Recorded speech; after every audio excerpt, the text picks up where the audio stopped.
I was stunned when my cheating wife said to me, "This is how it is going to be.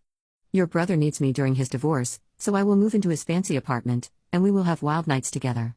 He really needs this. Don't try to contact the family, they already know we are in love." I couldn't believe what was happening. Everyone betrayed me. I will take revenge on the cheaters. The leather-bound wine menu trembled slightly in Earl Vincent's hands as he watched his wife of 20 years text beneath the white tablecloth. The soft glow of her phone screen reflected in her expertly applied makeup, casting shadows that made her look older than her 43 years. He set down the menu with deliberate care, noting how Monique didn't even glance up at the sound. "I was thinking of ordering the 82 Bordeaux," Earl said, his deep voice carrying easily across the intimate table. "It was the year we met at Stanford." "Oh, whatever you think is best, darling." Monique's fingers continued their dance across her phone screen, her wedding ring catching the light of the restaurant's crystal chandelier. Earl studied her with the same analytical vision he'd used to build Vincent Medical Technologies from a startup in his garage to a billion-dollar enterprise. The signs had been there for months: the late nights at the office, the new wardrobe, the sudden interest in squash, his brother Derek's favorite sport. The final piece had clicked when Derek started missing their weekly games and board meetings. The waiter approached, a young man with carefully styled hair and an eager smile. "Have you decided on the wine, Mr. Vincent?" "The Chateau Lafite Rothschild 1982, Earl said, maintaining his composure as Monique's phone buzzed again. "And please tell Chef Marcus I appreciate him opening the restaurant for us on a Sunday. Our 20th anniversary deserved something special." This, at least, made Monique look up. A flash of something, guilt or annoyance, crossed her features before she forced a smile. 20 years. "Can you believe it, darling?" "I'm starting to," Earl thought, but outwardly he just smiled, the expression not quite reaching his eyes. The restaurant around them hummed with the quiet efficiency of a place that catered to Silicon Valley's elite. Through the floor-to-ceiling windows, San Francisco's lights twinkled like stars fallen to earth. "Derek sends his regrets," Monique said suddenly, her French accent slightly more pronounced than usual, a tell Earl had learned meant she was nervous. "He's still working on the neural interface technology software launch. You know how dedicated he is." "Dedicated?" Earl repeated, tasting the word like a sommelier sampling a suspicious vintage. "Yes, he's been very dedicated lately, missing our weekly squash games, working late." He paused, watching her reaction. "Often in the PR department, I hear." Monique's laugh was too bright, too quick. "Well, of course. The neural interface technology launch is the biggest thing Vincent Medical has ever done. We need perfect coordination between development and PR." The waiter returned with the wine, performing the ritual of presentation and tasting with practiced grace. Earl approved it with a nod, watching as Monique's glass was filled. She lifted it immediately, taking a larger sip than the expensive vintage deserved. "To 20 years," Earl said, raising his glass, "and to honesty between brothers." Monique's hand trembled slightly as she clinked her glass against his. Before she could respond, her phone buzzed again. This time, Earl caught a glimpse of the message preview. "D. Need to see you tonight. Crucial about the launch." "Something important?" Earl asked mildly. "Just work," Monique said quickly, too quickly. "You know how it is before a major launch." The rest of the dinner passed in a fog of forced small talk and lengthy silences. Monique barely touched her Wagyu beef, instead pushing it around her plate while constantly checking her phone. Earl ate methodically, each bite carefully chewed and swallowed past the knot in his throat. He built his empire on attention to detail, and now those same observation skills were showing him exactly how his marriage was crumbling. As they drove home in Earl's Tesla Model S, a car chosen for its quiet efficiency rather than flash, unlike Derek's Italian sports cars, Monique grew increasingly agitated. "I need to go back to the office," she said as they pulled into their circular driveway. "There's some last-minute press release work for the launch." "At 11 p.m.? Earl's voice remained steady, but his hands tightened on the steering wheel. "The European markets open soon. We need to have everything perfect." Monique was already unbuckling her seatbelt. "Don't wait up, darling." Earl watched her hurry to her own car, not bothering to change out of her evening dress. As her taillights disappeared down their private drive, he pulled out his phone and opened a secure app few knew existed on his phone. Years in cybersecurity had taught him the value of preparation, and the tracking software he'd installed weeks ago showed Monique's car heading not toward the office but to Derek's downtown penthouse. Inside his home office, Earl sat in the darkness, the only light coming from his multiple monitors. On one screen, he pulled up the company's internal communications logs. Another showed security camera feeds, and the third displayed his brother's recent financial transactions. The house felt empty without Jay, who was away at boarding school. Earl had initially resisted sending him, but now he was grateful his son wasn't here to witness what was coming. At 16, Jay was already showing signs of inheriting his father's analytical mind, though lately, he'd been distant, talking more about Uncle Derek's cool projects than his father's work. At midnight, Earl's phone pinged with an alert. Monique was making a call from Derek's apartment. Through the building security system, installed by a subsidiary of Vincent Medical, Earl could hear her words clearly. Once the software launches, everything changes, she whispered, her voice eager. Earl suspects nothing. He's too focused on his precious code to see what's happening right in front of him. A man's voice responded, too distant to hear clearly, but Earl recognized his brother's laugh. Earl leaned back in his chair, his face illuminated by the blue glow of the monitors. He opened his private folder, the one even Derek didn't know about, and began documenting everything. Years of practice kept his hands steady as he typed, even as his world shifted on its axis. The next morning, Vincent Medical's offices buzzed with pre-launch energy. Earl walked through the glass-walled corridors, nodding to employees who scrambled to look busy as he passed. His custom-made suit and carefully composed expression gave no hint of his sleepless night. "Good morning, Mr. Vincent," his assistant, Sarah Chun, fell into step beside him. She'd been with him for 15 years, one of the few people he trusted completely. "Your brother called to reschedule today's board meeting again. Did he give a reason?" Sarah hesitated. "Mrs. Vincent, Monique, said he's meeting with potential investors." "I see." Earl stopped at his office door.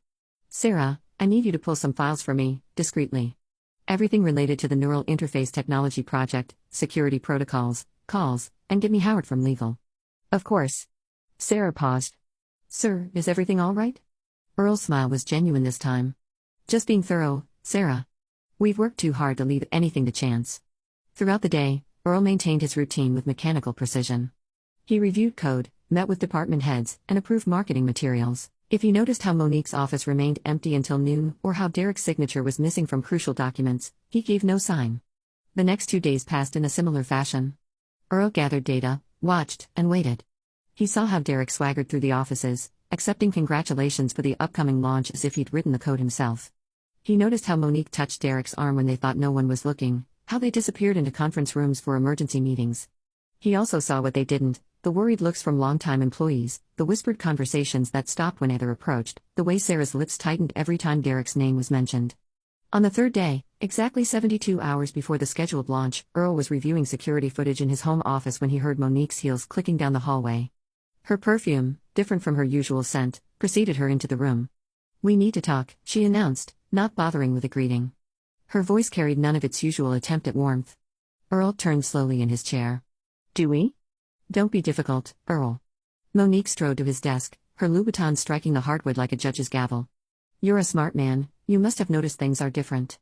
"Different," Earl repeated, his voice neutral. "Like my brother missing board meetings? Or my wife coming home at 3 a.m. smelling like his cologne?" A flash of surprise crossed Monique's face before being replaced by something harder, more calculated. Update 2. My wife coming home at 3 a.m., smelling like his cologne. A flash of surprise crossed Monique's face before being replaced by something harder, more calculated. She reached into her designer handbag and pulled out a thick envelope. "Here's how it's going to be," she declared, tossing the envelope onto his desk. Legal documents spilled out, divorce papers. Earl noted with clinical detachment. "Derek needs me during his divorce. I'm moving into his penthouse, and we'll spend our nights however we want. He really needs this." Earl reached for his phone, but Monique's laugh stopped him, a sharp, cruel sound he'd never heard from her before. "Don't bother calling the family," she said, triumph evident in her voice. "They've known about us for months. They think we're perfect together, the creative genius and the woman who truly appreciates him." She leaned forward, her expensive perfume cloying in the enclosed space. "Face it, Earl, you were always the boring brother. All those years of careful planning, conservative investments, building things slowly. Derek understands vision, passion. He's going to take Vincent Medical in directions you never dreamed of." Earl's face remained impassive as he looked at the woman he'd spent 20 years with. "Is that what he told you? That he has vision?" "He doesn't just tell me, he shows me." Monique's smile was sharp enough to cut. "Did you know he's been working on partnerships that could triple the company's value?" "Of course not, you're too busy checking and rechecking code like a glorified programmer. And these partnerships," Earl said carefully, "they wouldn't happen to involve our Chinese competitors, would they?" For the first time, uncertainty flickered across Monique's face. "I don't know what you're talking about." "No?" Earl turned one of his monitors toward her.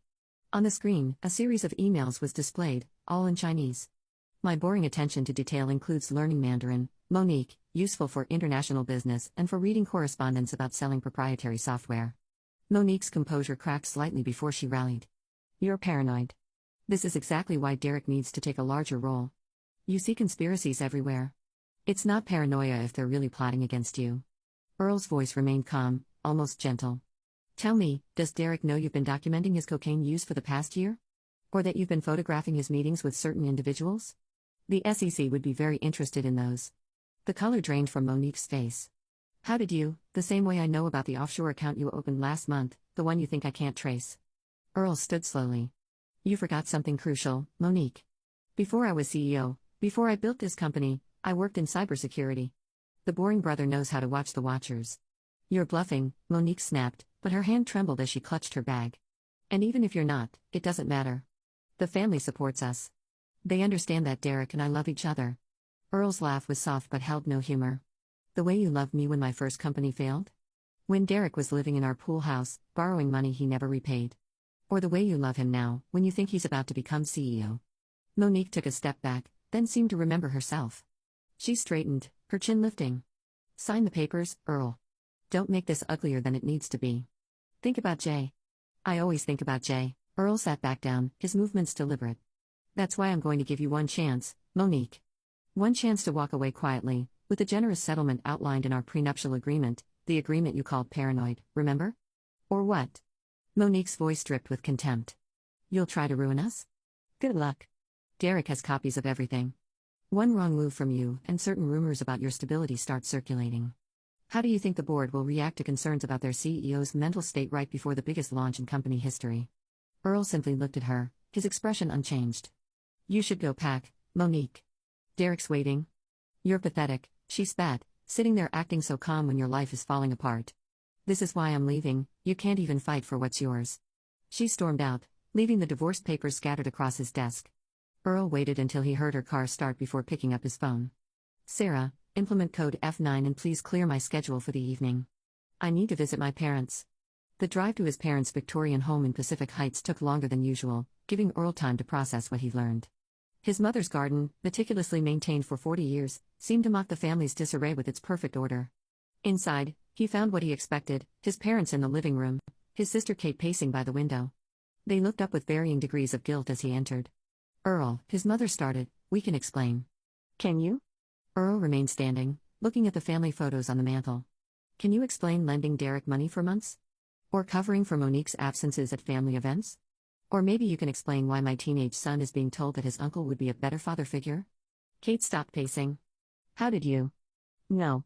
Earl turned to face them. I know everything. The loans, the lies, the late-night meetings. I know about Derek's fake divorce proceedings. Did you know he's been divorced for 2 years? I know about the money he's embezzled, the secrets he sold. I know how he and Monique laughed about manipulating all of you.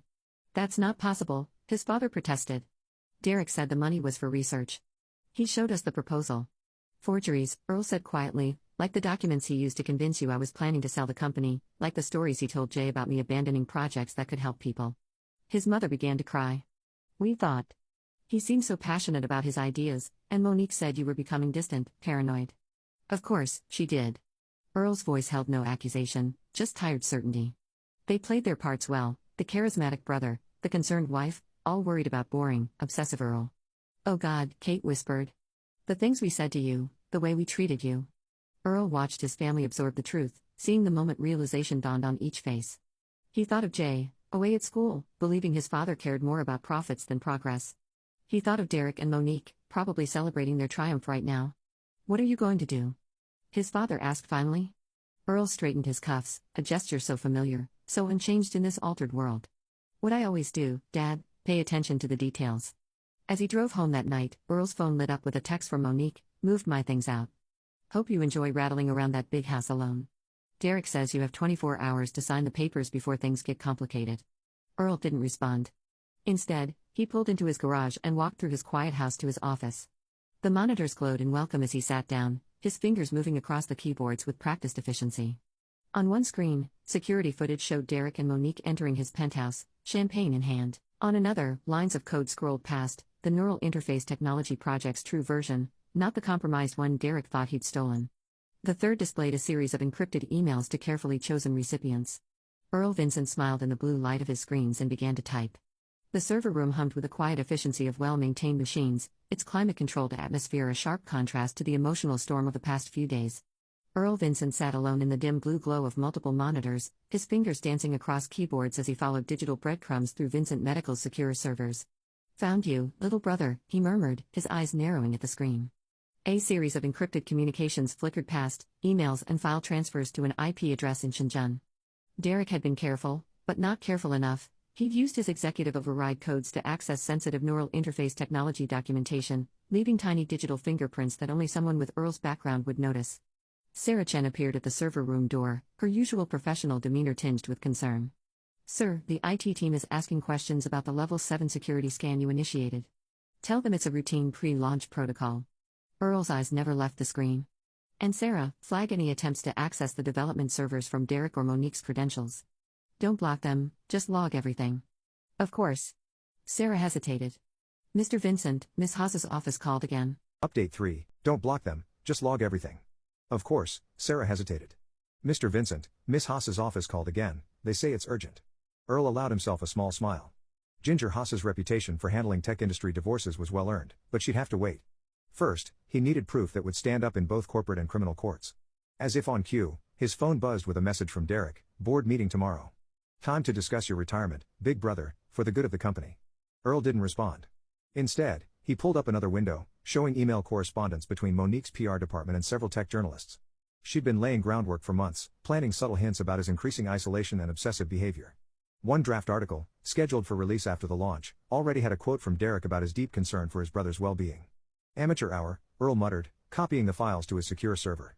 In the PR world, a paper trail was as good as a signed confession. The next morning, Vincent Medical's gleaming headquarters buzzed with pre-launch energy. Earl moved through the corridors with deliberate calm, noting how employees quickly looked away when he passed. Monique's whisper campaign had been effective, they were already treating him like a man on his way out. Derek's corner office, with its floor-to-ceiling windows and modern art, screamed new money. He looked up from his desk with a predator's smile as Earl entered. Earl. Just the man I wanted to see. Derek's designer suit couldn't quite hide his stockier build, he'd always resented being the shorter brother. Have you looked over those retirement papers I sent? Actually, Earl settled into a chair, his posture relaxed. I've been reviewing some interesting server logs. Care to explain why you've been accessing neural interface technology source code at 3 a.m.? Derek's smile flickered.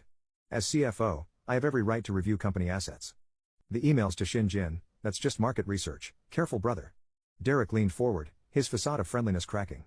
Monique's documented your paranoid accusations. One wrong move, and the board sees evidence of your deteriorating mental state. Is that how you want to end your career, in a psychiatric evaluation? Earl's laugh was genuine. You always were terrible at chess, Derek, too focused on the pieces in front of you, never seeing the whole board. What's that supposed to mean? It means I know about the offshore accounts, the fake divorce proceedings, the cocaine habit you think you're hiding. Earl stood slowly. It means I have recordings of you and Monique planning to sell our technology to competitors. And it means you're still thinking 3 moves ahead, while I'm playing an entirely different game. The color drained from Derek's face. You're bluffing. Am I? Check your primary offshore account, the one in the Caymans. Derek's fingers flew across his keyboard. Earl watched his brother's expression shift from confidence to confusion to fear. What did you do? Derek's voice cracked. Nothing yet. Earl straightened his tie. The neural interface technology launch is in 3 days, a lot can happen in 3 days. He left Derek staring at his computer screen, sweat beading on his forehead. In the elevator, Earl checked his watch. Right on schedule. The boardroom was already full when Earl arrived for the emergency meeting he'd quietly arranged. 8 pairs of eyes watched him take his seat at the head of the table. These were old money people, venture capitalists and tech veterans who'd backed Vincent Medical from its early days, people who understood the value of stability. Thank you for coming on such short notice, Earl began, his voice measured. What I'm about to show you requires absolute discretion. For the next hour, he laid out his evidence, emails proving Derek's contact with Chinese competitors, financial records showing systematic theft disguised as research costs, and recordings of Monique discussing plans to blame data leaks on Earl's instability. My God, whispered Jonathan Chun, the longest-serving board member. How long have you known? Long enough to protect the company. Earl brought up a final document on the display screen. This is the real neural interface technology source code. What Derek thinks he's been stealing is a sophisticated decoy. The board members exchanged glances. These were people who'd built their fortunes on recognizing calculated risks. What do you need from us? Asked Victoria Reeves, her silver hair catching the light. A delay of the launch, Earl replied. Officially, for a security audit. Unofficially, to let certain interested parties complete their investigations. Understanding dawned on their faces, and several nodded appreciatively. All in favor? Jonathan asked. The vote was unanimous. Earl's next stop was Ginger Haas's office in the financial district. The lawyer's reputation for ruthlessness was reflected in her minimalist office.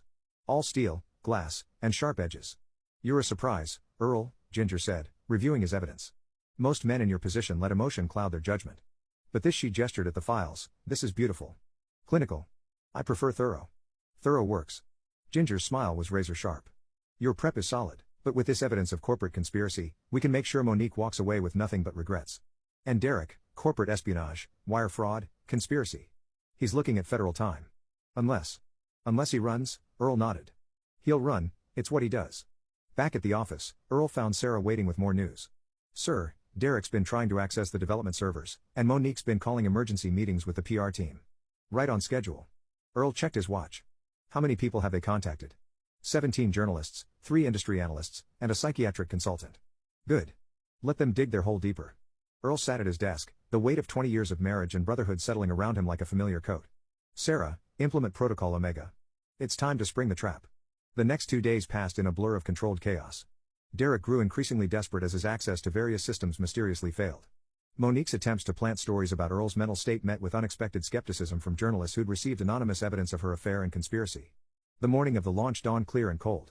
Vincent Medical's auditorium was packed with press, investors, and employees.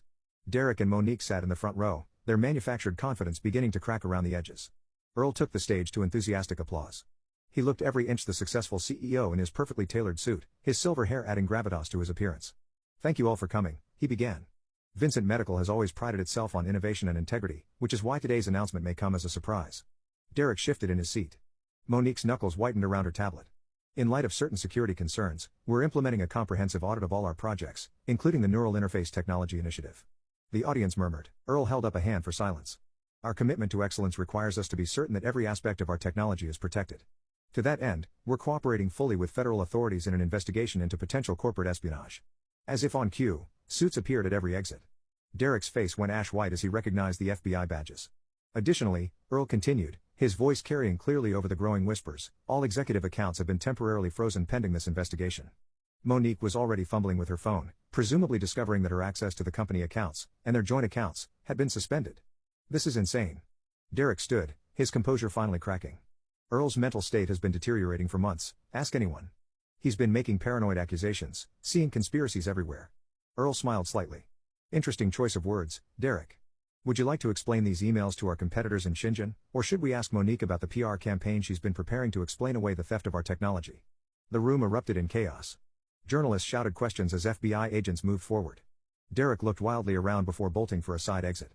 He made it 3 steps before security stopped him. Monique stood frozen, her carefully crafted world crumbling around her. You can't do this, she whispered as Earl passed her. The family, yes, they know everything by now, Monique, he finished quietly. Including Jay. Especially Jay. He watched as she crumpled into her seat, mascara tracking down her cheeks, the woman who'd shared his bed for 20 years, who'd thought him too boring to notice her betrayal, finally seeing him clearly. In his office later that day, Earl sat with Sarah, watching the fallout unfold on multiple screens. Update 4. Later that day, Earl sat with Sarah, watching the fallout unfold on multiple screens. Derek was in custody, already offering to cooperate in exchange for leniency. Monique had locked herself in her office, presumably calling the divorce lawyers she thought would be destroying Earl's life instead of hers. Sir, Sarah said softly, your son is online. Earl picked up the phone, bracing himself. Dad? Jay's voice cracked. Uncle Derek.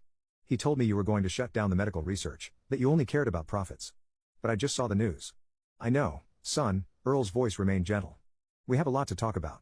Can I come home? I mean, not just for a weekend. I want to transfer back to prep school here. Of course. Earl felt something tight in his chest loosen slightly. We'll arrange it tomorrow. After hanging up, Earl stood at his office window, watching the sunset over San Francisco Bay. Behind him, the monitor showed Derek being led away in handcuffs, Monique facing a barrage of reporters, and the company's stock price holding steady despite the scandal. Sarah appeared at his door again. Sir, the board would like to know if you're still planning to attend tonight's emergency session. Earl straightened his tie and checked his reflection in the window. Of course. We have a company to run. As he walked to the boardroom, employees stopped to watch him pass. But this time, their gazes held respect rather than speculation. The boring brother, the careful planner, the man they'd underestimated had shown his true nature. The trap had sprung perfectly. But Earl knew this was just the beginning. There would be court battles, PR wars, and family wounds to heal. But he'd built his empire on attention to detail, on seeing the long game, and he was very, very good at chess. Vincent Medical's boardroom crackled with tension as 8 board members sat in leather chairs, reviewing the evidence spread before them.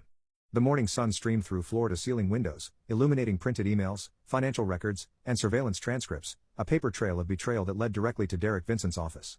The scope of this. It's staggering, Jonathan Chan said, setting down a particularly damning document. He wasn't just selling secrets, he was trying to hollow out the company from the inside. Earl Vincent stood at the head of the table, his posture relaxed but commanding. The neural interface technology source code he attempted to steal was a sophisticated decoy. The real project remained secure. Victoria Reeves, her silver hair gleaming, leaned forward. And you're certain about his involvement with the Chinese competitors? The evidence speaks for itself. Earl pressed a button on his tablet, and a recording filled the room, Derek's voice, slightly slurred. Once the launch happens, we'll be set. The buyers already have the preliminary specs. Earl's too busy checking code to notice what's right under his nose. Monique's laugh followed. The board will believe anything once they see my documentation of his mental decline. Poor paranoid Earl, seeing conspiracies everywhere. Earl stopped the recording. There's more. Hours of it. The board members exchanged glances.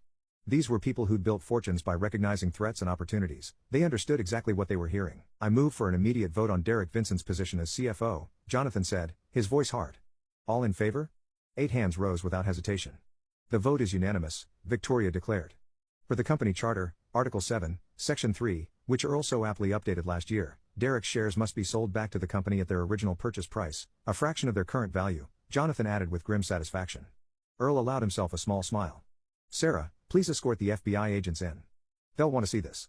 The corporate fallout was swift and absolute. News of Derek's arrest spread through the building like wildfire. Employees gathered in clusters, whispering as federal agents carried boxes of evidence from his office. Monique barricaded herself in the PR department, frantically trying to salvage her carefully crafted narrative. Her phone calls to journalists went unreturned. They'd all received anonymous packets documenting her role in the conspiracy. You can't do this. She screamed when security came to escort her out. I built this company's image. I controlled the narrative. The truth isn't a narrative, Monique, Earl said quietly, watching from the doorway. It's just the truth. That evening, Earl's Tesla pulled up to his parents' Victorian home in Pacific Heights. The family meeting he'd called couldn't wait, not with reporters already circling. His mother opened the door, her face drawn. Earl, what's happening? We saw the news, let's talk inside. Earl carried a laptop under his arm. Is everyone here? They gathered in the living room, his parents, his sister Kate, and Jay, who'd flown in. From boarding school, the same room where they'd once conspired behind his back now transformed into a court of reckoning, Earl opened his laptop and connected it to the TV. Before we begin, I want you to listen to something. Derek's voice filled the room. Mom and Dad are so easy to play, a few tears about research costs, and they're writing checks. They never verify anything, just like they never verified Earl was trying to kill the medical research. Monique's voice followed. And Jay, God, that kid is gullible. Uncle Derek understands the future. Your dad only cares about money, he believes everything we tell him. Their laughter, cruel and clear, cut through the room. Earl's mother began to cry, his father's face had gone gray, and Kate stared at her hands, unable to meet anyone's eyes. There's more, Earl said, his voice gentle but firm. Derek's been divorced for 2 years. The proceedings he used to justify the affair were fabricated. The money you lent him? It went to offshore accounts and cocaine. No, his father whispered. He showed us the court documents forgeries. Earl pulled up images on the screen. Here are the real divorce records, and here are his bank statements showing where your money really went. Jay stood abruptly, his teenage face twisted with betrayal. I trusted him. He said you were blocking research that could help people. While he was trying to sell our technology to competitors, Earl finished. He never cared about helping people, Jay, only himself. The truth landed like body blows. Earl watched his family absorb each revelation, seeing the moment their support for Derek and Monique crumbled under the weight of evidence. The things we said to you, Kate whispered. The way we treated you. It's in the past, Earl said firmly, but you needed to know the truth, all of it. Later that week, Earl sat in Ginger Haas's office, reviewing divorce proceedings. The lawyer's smile was predatory as she outlined their position. Monique's trying to claim half the company's value, Ginger said, but her documented conspiracy makes that impossible. The prenuptial agreement you insisted on, it's ironclad. And with the criminal charges pending, she gets nothing. Less than nothing, Earl finished. She'll be lucky to stay out of prison. News came the next morning. Derek had fled. His passport had been flagged at Shanghai International Airport. He's running to his buyers, Sarah reported, standing in Earl's office. But they won't be there, Earl finished. I made sure of that. Weeks passed. The company stabilized, and the real neural interface technology project proceeded under heightened security. Earl managed the crisis with his usual methodical precision, his public image transforming from boring brother to tech industry vigilante. Then came the email from Shanghai. Derek, desperate, the buyers disappeared. Accounts emptied. Monique's furious. We're living in a one-room apartment, and she won't stop crying. Please, Earl, help us. Let us come home. Earl archived the email without replying. A year later, Earl stood at a podium, announcing Vincent Medical's official launch of the neural interface technology software. The audience applauded as he outlined plans to donate millions to medical research. Jay stood beside him, home from his first year of medical school, his face proud as he watched his father. Their relationship had emerged stronger from the crucible of betrayal. In his office that evening, Earl looked at the wedding photo still sitting on his desk. Monique smiled out at him, young and beautiful, before greed and ambition had twisted her into something unrecognizable. Sarah appeared at his door.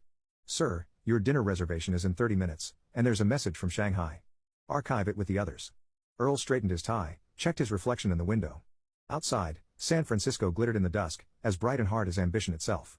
The boring brother had won, not through dramatic gestures or grand confrontations, but through patience, precision, and attention to detail. Just as he'd built his company, just as he'd protected it. He picked up the wedding photo. Update 5. His company would stay intact, just as he'd protected it. He picked up the wedding photo, started to drop it in the shredder, then stopped. No, it would stay on his desk, not for sentiment but as a reminder that sometimes the quiet ones, the careful ones, the ones others underestimate, are the most dangerous of all. In a small apartment in Shanghai, Derek taught English to bored businessmen while fighting extradition. Monique took the subway to her job at a tourist agency, her designer clothes long since sold, her dreams of wealth and power reduced to sharing instant noodles in a cramped kitchen. Sometimes, late at night, they talked about what went wrong, how they'd misread Earl so completely. But by then, it was far too late. The boring brother had changed the game while they were still learning the rules. Extended epilogue 5 years later. The Shanghai summer was oppressive, the kind of heat that turned tiny apartments into ovens. Monique, now using her maiden name Dubois, stood at a grimy window watching tourists shuffle past on the street below. Her once manicured hands were raw from cleaning hotel rooms, her designer wardrobe replaced by discount store uniforms. "The extradition papers came through," Derek announced, slumping onto their worn couch. His English teaching job barely covered rent, and legal fees had drained what little they'd salvaged. "They're processing the request." Monique didn't turn. "Earl? Who else?" Derek's laugh was bitter. 5 years, and he's still hunting us." The boring brother never forgets. Their life had become a cautionary tale in Silicon Valley. Occasionally, news stories tracked their fall, the former CFO teaching basic English to children, the PR executive turned hotel maid. Their love story had crumbled under the weight of poverty and mutual recrimination. Meanwhile, Vincent Medical Technologies had soared. The neural interface technology Earl developed revolutionized medical data processing, earning accolades and billions in revenue. His donations to medical research garnered international praise, his reputation transformed from cautious executive to visionary philanthropist. 10 years later, the Vincent Medical Technology headquarters had expanded, now occupying 3 gleaming towers in the San Francisco skyline. Earl Vincent, his hair now fully silver, stood at his office window watching the sunset paint the bay in gold. Dad, Jay Vincent entered, his white coat exchanged for a business suit. After finishing medical school, he joined the company's research division, eventually rising to chief medical officer. The new neural mapping project results just came in. "It's even better than we hoped." Earl smiled at his son, now a confident man of 28. "Your mother called again," he said quietly. From Paris. After 3 years in Shanghai, Monique had left Derek, using her French citizenship to escape. She worked as a tour guide, living in a small apartment in the unfashionable 20th arrondissement. Her monthly emails to Jay went unanswered. Derek hadn't fared better. The Chinese competitors he tried to sell to had blacklisted him after Earl's warning. He moved between Asian cities, teaching English and dodging extradition, his charismatic swagger replaced by desperate survival. "I delete her emails," Jay said firmly. "She and Derek showed us who they really were. I learned that from you." 15 years later, Earl Vincent, now in his 70s but still sharp as ever, sat in the company's main auditorium. The occasion was historic. Vincent Medical Technologies was launching its most ambitious project yet, a neural interface that could help paralyzed patients regain movement. In the front row sat familiar faces. Sarah Chen, now CEO while Earl served as chairman, her loyalty rewarded with a meteoric rise. Victoria Reeves and Jonathan Chun, still on the board, their faith in Earl's leadership vindicated many times over. Kate, his sister, managed the company's charitable foundation, channeling her past guilt into tireless work helping others. Their parents had passed away years ago, but not before witnessing the full scope of their younger son's deception and their elder son's triumph. The presentation began with a video, patients walking again, families reunited, lives transformed. The neural interface technology had evolved far beyond its origins, becoming something truly revolutionary. A news alert flashed on Earl's phone. Former Vincent Medical CFO Derek Vincent found dead in Bangkok hotel, apparent suicide. Earl quietly archived the message. Derek's final years had been a downward spiral, the extradition threats, the poverty, the burning bridges. In the end, the charismatic brother had died alone, his schemes long since unraveled. 20 years later, the medical technology world gathered in Stockholm to witness Earl Vincent, now 80, receive the Nobel Prize in Medicine for the neural interface technology. Had evolved into a system that helped millions, from paralysis patients to those with neurological disorders. Jay sat in the front row with his wife and children, beaming with pride. He'd helped develop the final iterations of the technology, proving himself not just as Earl's son, but as a brilliant researcher in his own right. Monique watched the ceremony on a small TV in her Paris apartment, aged and alone. Her attempts at reconciliation had met with silence. The prenup she'd once mocked had left her with nothing. Her conspiracies had blocked any corporate career, and her beauty had faded with time. She survived on a small pension, writing unsent letters to the son who would never forgive her. 25 years later, the final chapter, Earl Vincent died peacefully in his sleep at 85, leaving behind a legacy that transformed medicine. The company he'd built, the lives he'd changed, the family he'd protected, all stood as testament to the power of patience, precision, and principled leadership. His funeral drew thousands. Tech leaders, medical pioneers, and grateful patients came to honor the man who turned betrayal into triumph. Jay delivered the eulogy, speaking of his father's quiet strength, strategic brilliance, and unwavering moral compass. In a small Paris cafe, Monique read the news of Earl's death. The obituaries painted him as a visionary, a medical technology pioneer, a devoted father. None mentioned her name. She was a footnote, a cautionary tale forgotten by the world that had once been her stage.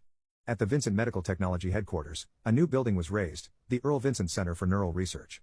In the lobby, beside his portrait, sat a familiar wedding photo, not as a memorial to lost love, but as Earl had intended, a reminder that greatness often comes quietly, that true strength lies not in dramatic gestures but in patient, methodical execution.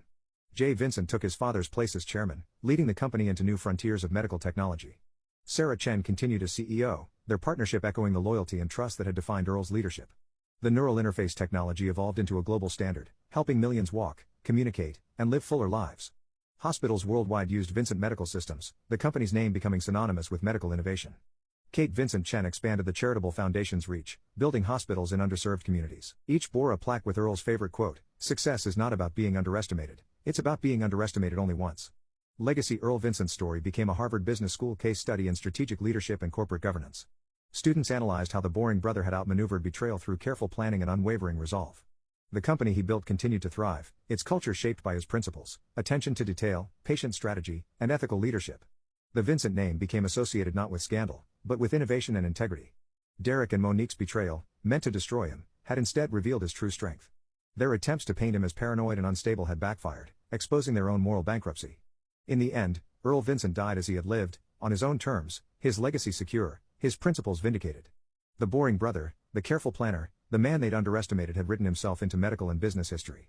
And in corporate boardrooms, tech startups, and business schools, his story taught a crucial lesson. Sometimes the most dangerous opponent isn't the loudest or most charismatic, but the quiet one who sees the whole board and plays the long game. The wedding photo remained on display in company headquarters, not as a reminder of betrayal, but as proof that true strength often comes disguised as caution, that real power lies not in bold strikes but in patient strategy. Earl Vincent's epitaph, chosen by Jay, reads simply: "He saw the whole game while others played their opening moves." It was enough. It had always been enough. This is where our story comes to an end. Dear listeners, please share your thoughts in the comments section below, and don't forget to like, share, and follow. Thanks to all for your support.